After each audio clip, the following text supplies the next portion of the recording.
മലപ്പുറം ജില്ല EMS കൊടുത്തതാണ് എന്ന് പറഞ്ഞ് ആരെങ്കിലും ഡിസ്പ്യൂട്ട് ചെയ്തോ? ആ മന്ത്രിസഭയിൽ ഞങ്ങളുണ്ടായിരുന്നല്ലോ. ഈ കണക്കുകൾ അനുസരിച്ച് മലപ്പുറം ജില്ല എന്നുള്ളത് ഒന്നാമതാക്കി എന്നാണ് അങ്ങ് പറഞ്ഞത്. ഒന്നാമതല്ല, കേരളത്തിനകത്ത് നാലാമത്തെ അഞ്ചാമത്തെയോ ജനസംഖ്യാനുപാതം നോക്കി അതിനേക്കാളും കുറവാണെന്നാണ് യാഥാർത്ഥ്യം. ഇന്ത്യൻ യൂണിയൻ മുസ്ലിം ലീഗിന്റെ സമുന്നതനായ നേതാവും പ്രതിപക്ഷ ഉപനേതാവുമായ PK കുഞ്ഞാലിക്കുട്ടിയുടെ വാക്കുകളാണ് പ്രേക്ഷകർ കേട്ടത്. ഇന്ന് അടിയന്തര പ്രമേയ ചർച്ചയിൽ പങ്കെടുത്ത് സംസാരിക്കുകയായിരുന്നു അദ്ദേഹം. പ്രതിപക്ഷ നിരയിൽ സംസാരിച്ചവരിൽ വ്യക്തമായിട്ട് കാര്യങ്ങൾ പറഞ്ഞത് PK കുഞ്ഞാലിക്കുട്ടിയാണ്. അദ്ദേഹം വേറെ എങ്ങും തൊട്ടുപോയില്ല. പ്രതിപക്ഷ നേതാവ് പോലും ചില സമയങ്ങളിൽ വ്യക്തമായ സബ്ജക്റ്റ് വിട്ട് സബ്ജക്റ്റിന് പുറത്തായിരുന്നു സംസാരിച്ചുകൊണ്ടിരുന്നത്. പക്ഷേ പ്രതിപക്ഷത്തിൽ പങ്കെടുത്തവരിൽ വ്യക്തമായിട്ട് കാര്യങ്ങൾ ഫോക്കസ് ചെയ്ത് പറഞ്ഞത് അദ്ദേഹം മാത്രമാണ്. ചില കാര്യങ്ങളിൽ സംസ്ഥാന സർക്കാരിനോട് യോജിച്ചും ചില കാര്യങ്ങൾ സംസ്ഥാന സർക്കാരിന് വിയോജിച്ചും വ്യക്തമായിട്ട് ക്രിയാത്മകമായിട്ടാണ് അദ്ദേഹം ഈ ചർച്ചയിൽ പങ്കെടുത്തത്. VD സതീശൻ കണ്ടുപഠിക്കേണ്ട, തൊട്ടപ്പുറത്താണ് അദ്ദേഹത്തിൻ്റെ സൈഡിൽ. VD സതീശൻ തൊട്ട് സൈഡിലാണ് PK കുഞ്ഞാലിക്കുട്ടി ഇരിക്കുന്നത്. അദ്ദേഹത്തെ കണ്ടെങ്കിലും VD സതീശൻ പഠിക്കണമെന്ന് മാത്രം പറയാം. എന്തെങ്കിലും സുപ്രധാനമായ വാക്കുകളാണ്. സംസ്ഥാന സർക്കാരിനെ അദ്ദേഹം വിമർശിക്കുക തന്നെയാണ്. പക്ഷേ ചില കാര്യങ്ങൾ അദ്ദേഹം യോജിക്കുന്നുണ്ട്, ചില കാര്യങ്ങളിൽ ശക്തമായ യോജിപ്പ് അദ്ദേഹം വ്യക്തമായിട്ട് പ്രകടിപ്പിക്കുന്നുമുണ്ട്. നമുക്കെന്തായാലും PK കുഞ്ഞാലിക്കുട്ടിയുടെ ആ വാക്കുകൾ നമുക്കൊന്ന് കേൾക്കാം. സാർ, ഇവിടെ ശംസുദ്ദീൻ അവതരിപ്പിച്ച അടിയന്തര പ്രമേയത്തിൻ്റെ ചർച്ചയാണ്. സാർ, ഈ ചർച്ചയിൽ അപ്പുറത്ത് നിന്ന് പറഞ്ഞുകൊണ്ട് ഇരിക്കുന്നത് അവർ കേരളത്തിൽ എന്നല്ല, അവർ ചരിത്രത്തിൽ മലപ്പുറം ജില്ലയെ സംബന്ധിച്ചാണെങ്കിലും ശരി, ന്യൂനപക്ഷങ്ങളോടുള്ള നിലപാടിൻ്റെ കാര്യത്തിൽ ആയാലും ശരി, അതുപോലെ തന്നെ ഒരു നല്ല മതേതര നിലപാട് എടുക്കുന്ന കാര്യത്തിൽ ആയാലും ഒക്കെ ശരി, കറകളഞ്ഞ നല്ല ചരിത്രമുള്ള ഒരു പാർട്ടിയാണ് ഞങ്ങളുടേത് എന്നാണ് അവർ പറഞ്ഞുകൊണ്ടിരിക്കുന്നത്. സർ, എന്നിട്ട് എന്തേ ഇപ്പോൾ ഇങ്ങനെ എന്നാണ് എനിക്ക് ചോദിക്കാനുള്ളത്. ആയിരിക്കാം മലപ്പുറം ജില്ല EMS കൊടുത്തതാണ് എന്ന് പറഞ്ഞ് ആരെങ്കിലും ഡിസ്പ്യൂട്ട് ചെയ്തോ? ആ മന്ത്രിസഭയിൽ ഞങ്ങളുണ്ടായിരുന്നല്ലോ.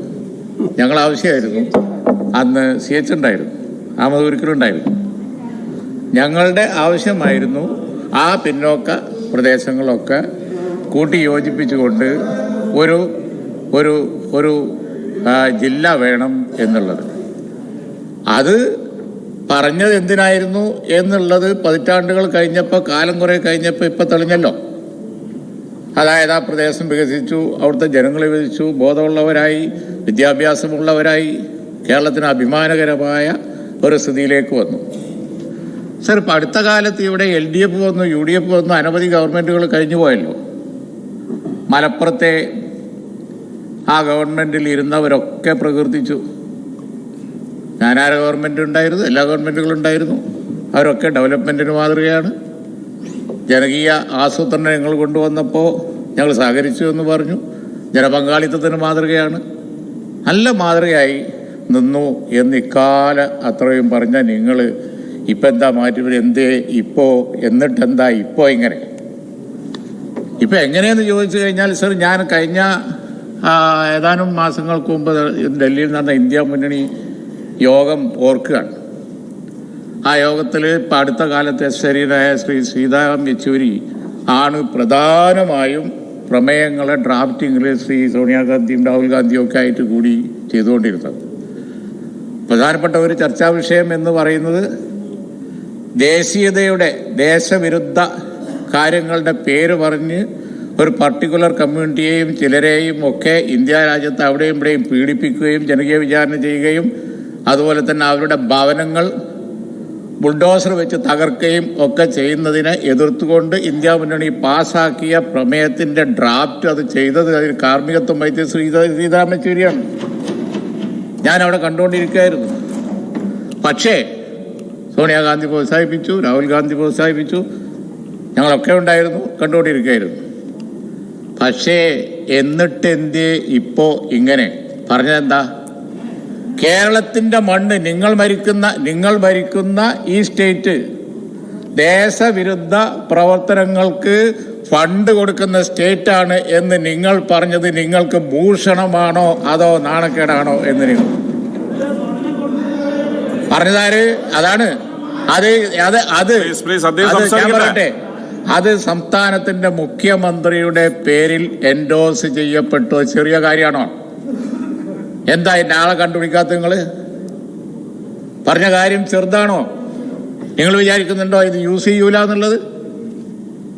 ഇത് ഇന്ത്യ രാജ്യത്ത് യൂസ് ചെയ്യുന്നില്ല എന്ന് നിങ്ങൾ വിചാരിക്കുന്നുണ്ടോ? കേരളത്തിൽ സ്വർണം വരുന്നു, ആ സ്വർണം ധാരാളമായി പിടിക്കപ്പെടുന്നു, കുറ്റകൃത്യങ്ങൾ ചെയ്യുന്നു എന്നൊക്കെ പറഞ്ഞാൽ നമുക്ക് മനസ്സിലാക്കാം. കസ്റ്റംസ് പിടിച്ചു അതിന്റെ കണക്കൊക്കെ പറഞ്ഞ് നമുക്ക് മനസ്സിലാക്കാം. പക്ഷെ ആ ഫണ്ട് എങ്ങോട്ട് പോകുന്നു എന്നാ പറഞ്ഞത്? രാജ്യം മുഴുവൻ ദേശവിരുദ്ധ പ്രവർത്തനങ്ങൾക്ക് വേണ്ടി പോകുന്നു എന്നാ ഞാൻ പറയുന്നു. എസസരീനായ സീതാറാം യെച്ചൂരി എന്തിനെതിരെ പ്രമേയത്തിന് കാർമ്മികത്വം വഹിച്ചോ അതാണ് ഈ ഇന്റർവ്യൂവിൽ വന്നിരിക്കുന്നത്. അത് നമ്മുടെ മുഖ്യമന്ത്രിയുടെ പേരിൽ എൻഡോസ് ചെയ്യപ്പെട്ടത് ഒരു ചെറിയ കാര്യമാണോ? അദ്ദേഹം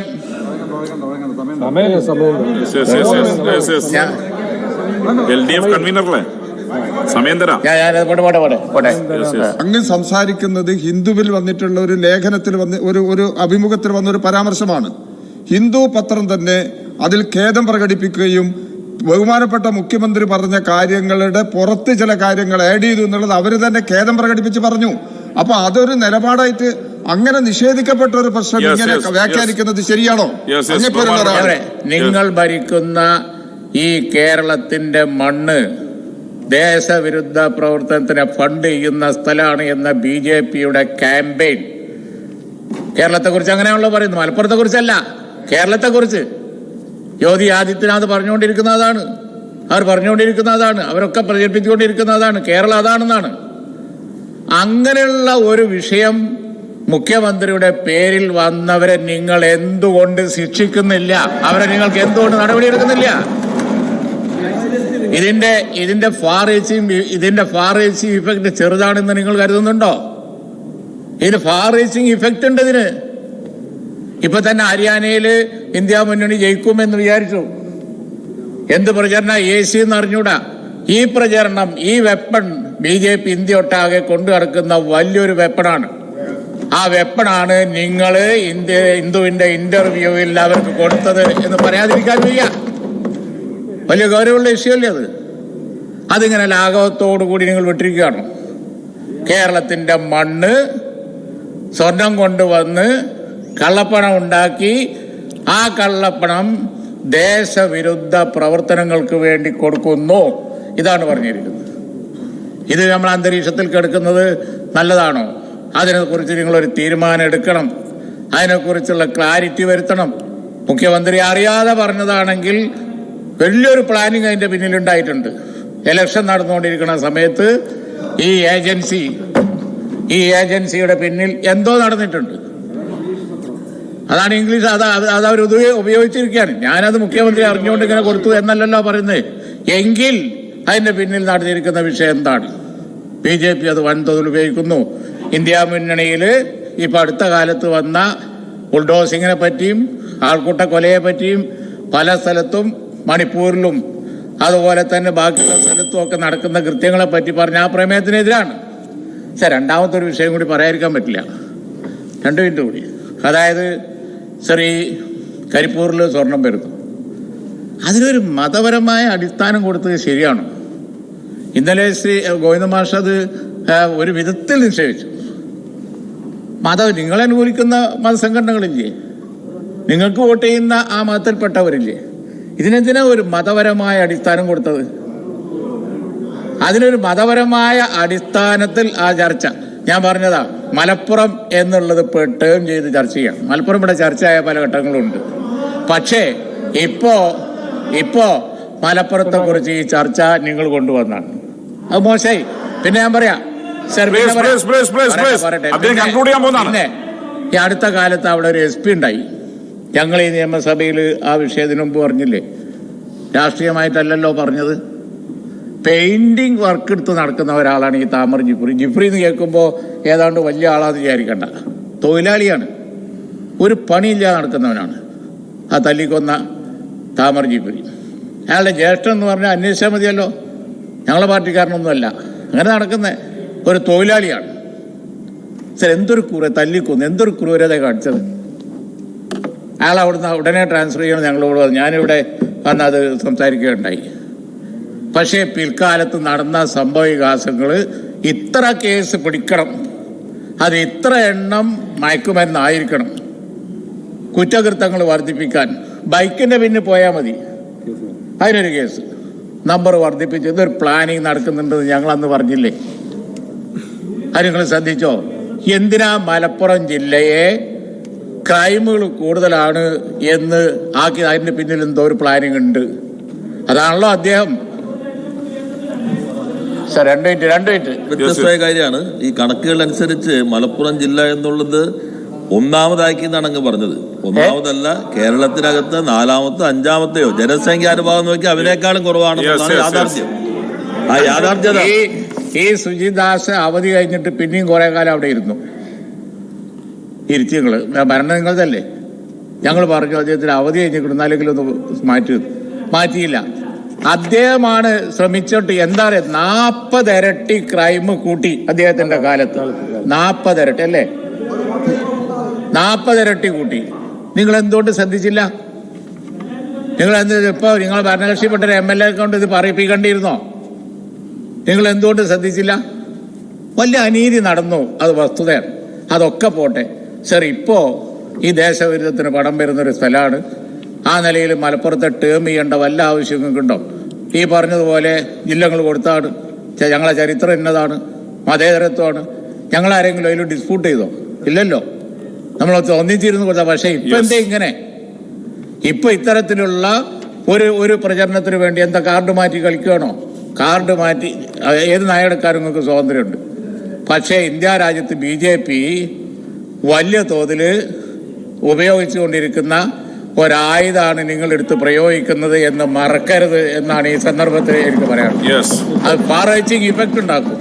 അതുകൊണ്ട് അത് തിരുത്തണം എന്നാണ് സർ. അതിന് വലിയ ഉദ്യോഗസ്ഥന്മാർ പിന്തുണ കൊടുത്തതും ജനാധിപത്യം തെരഞ്ഞെടുത്ത നിങ്ങളുടെ ഗവൺമെന്റ് അതിന് പിന്തുണ കൊടുത്തതും കേരളത്തിലല്ല, ഇന്ത്യയിൽ മുഴുവൻ ഇന്ത്യ മുന്നണിക്ക് വരെ ക്ഷീണം ഉണ്ടാക്കും. അതുകൊണ്ട് ആ നയം തിരുത്തണം എന്നാണ് സർ ഈ സന്ദർഭത്തിൽ എനിക്ക് പറയാനുള്ളത്.